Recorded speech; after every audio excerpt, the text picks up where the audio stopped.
absolutely. And I think a lot of lessons were learned after the Ebola outbreak of 2014, 2016 in West Africa. And there was a redoubled effort and emphasis on building the kinds of capacities that are needed to better prevent, detect, and be able to respond to these kinds of health emergencies and outbreaks of this nature.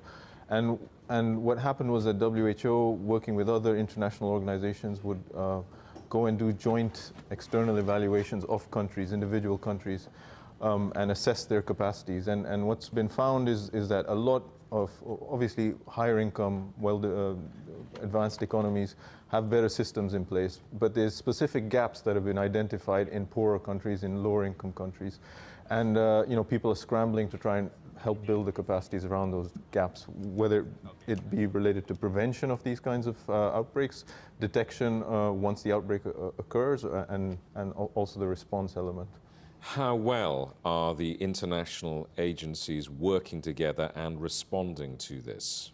I mean, I think we've got to commend WHO's response. There's been huge improvements that have been put into place and lessons have been learned from previous outbreaks, whether it was SARS or Ebola in 2014, 2016, and they've done a lot to put together the best information, both around how the outbreak itself is evolving, but also how clinical case management should be done, how surveillance should be done, and to address the big issue, which is the spread of the fear and panic and the rumors. So they have a whole risk communication strategy, but that is the bit probably which is weakest in the response globally.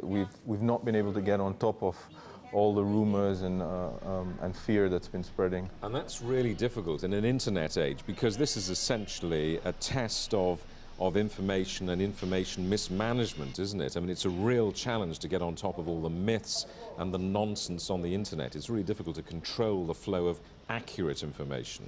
Yeah, and that has real world consequences. So people start taking all kinds of wacky treatments they put in place.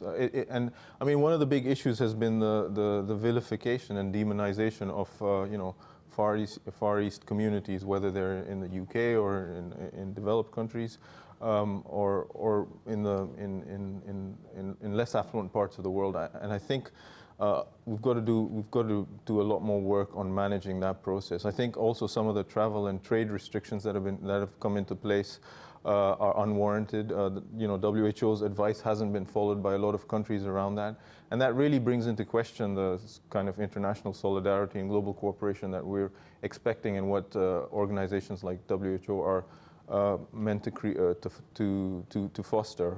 So I think what a big gap area will be on how countries can be supported to mitigate against the financial consequences of reporting an outbreak, and